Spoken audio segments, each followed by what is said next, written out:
Hello gorgeous! It's me again, your Manang Guday, and for today's ganap, finally maa-upload ko na yung matagal na naming video na talagang nakalimutan ko siyang i-edit, i-upload para mag-share sa inyo. So, family day vibes tayo ngayon. Bale, papasyal tayo sa weekend. Si Yaena super liit pa niya that time. So, 1-year-old pa lang siya and this is a real throwback. So, ito, ang destination natin is a dinosaur island, Vegan, Ilocos Sur. So, habang nasa biyahe tayo, syempre, hindi mawawala yung kain and chika moments namin. Pati kwentuhan kung ano yung mga behind stories ng mga nadadaanan namin lugar. So, etong place na to, wherein we are in Corimao, ayan yung mahabang highway. Actually, this is a way to Manila din. And may port dito banda sa side. Ayan. Si Kuya nasa likod, si Ana nasa harap with me. And gamit pa namin yung luma namin kotse dati.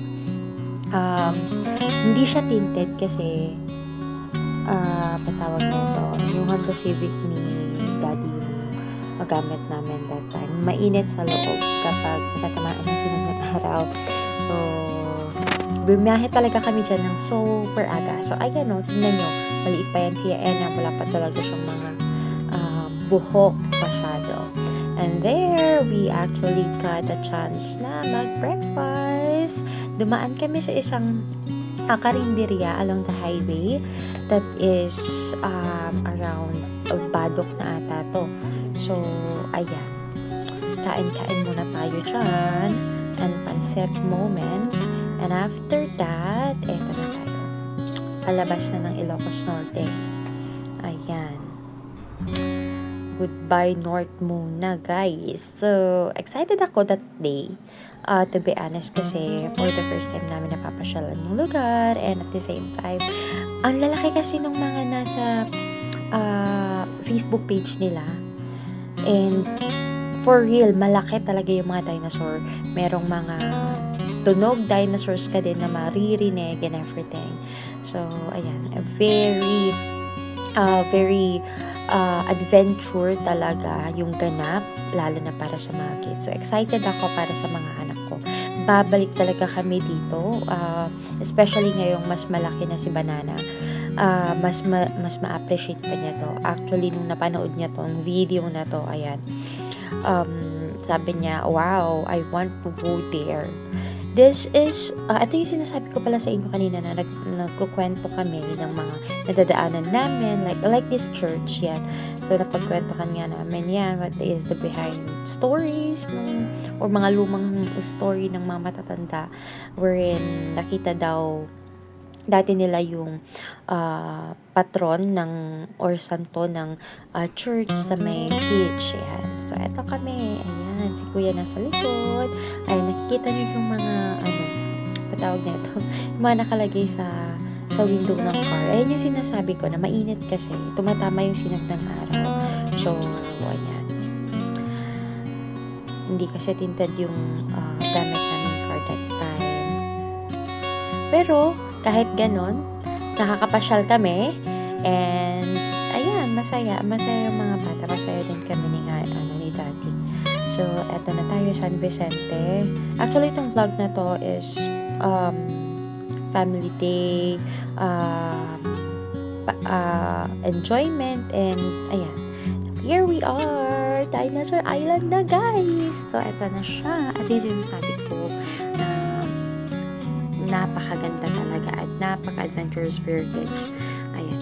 Dito pa lang sa labasan, may makikita ka ng mga small house. At yung papasok, malawak din yung parking area. So, nothing to worry about.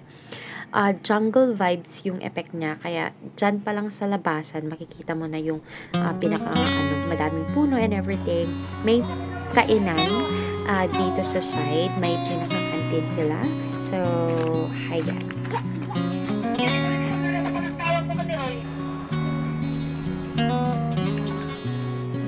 Dylan, hi! You say hi, Anna.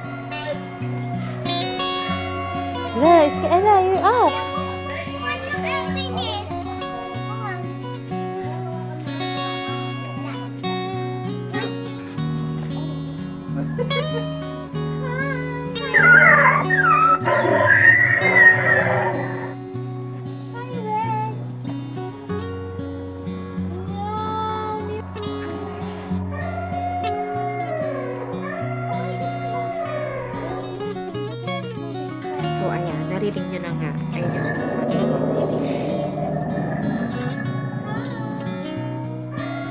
Ito naman yung pinakamalaking figurines nila ng dinosaur.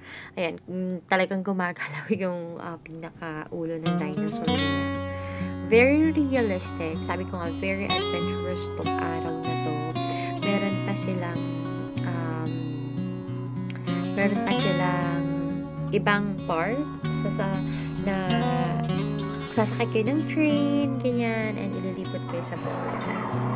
You're gonna see there. My goodness, really enjoying this Dinosaur Island trippings. Ito naman yung banda na super natatakot na yung mga bata pag lumapit yung dinosaur. Pero napaka-jolly and napakasaya din ang experience na to kasi magaling mag-entertain si kuya. Pero it's really, kapag bata talaga matatakot kasi itsura ng dinosaur lalo pag lumalapit siya sa'yo. So, ayan guys, ayan na siya, nagda-dance siya that time. Diba? Nakakaaliw.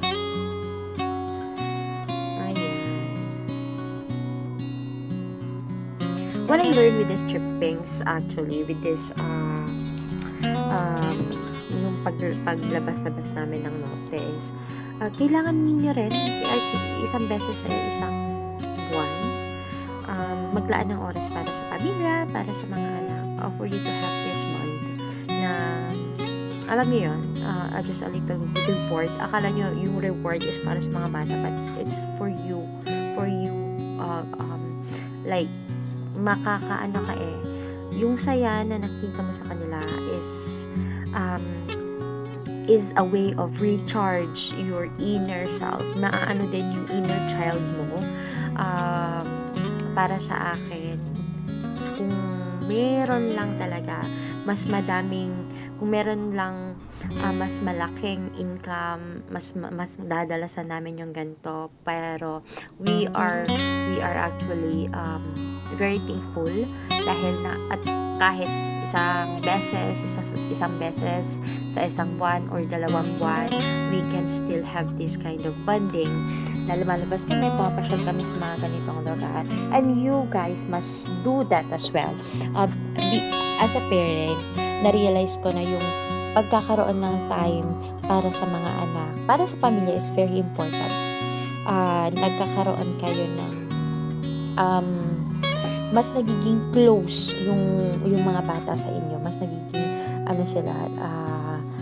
mas naipapakita nyo yung it's a way of showing your love to them.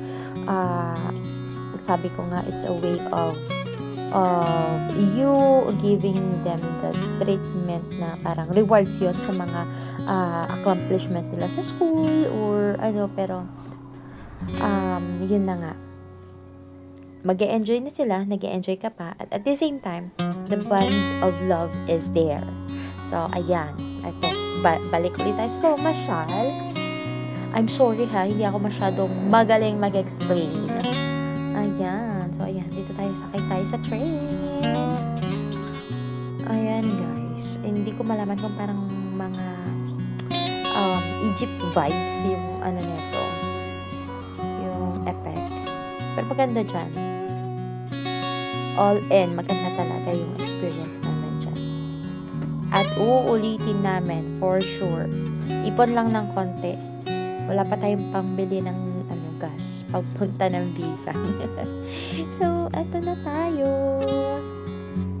After this ikot-ikot time, meron pa kami pinuntahan na yung 3D na parang pupunta ka sa loob ng sinehan, pero bawal kasi mag-video doon, so wala akong copy doon guys.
Grabe, what a memorable experience talaga ang nangyari sa Vegan Ilocosur. Hindi lang para sa mga bata, kundi para sa amin. Kaya highly recommend ko na pasyalan mga ka-VCB. Minsan, it's a little adventures like this that makes us closer and give us memories, treasure to as a family. Maraming salamat sa pagsama sa amin today. Even this video is a throwback. And I hope na feel nyo rin ang saya at bonding namin. Once again, this is your Manang Vidayan fam. Hanggang sa susunod nating adventure. Bye!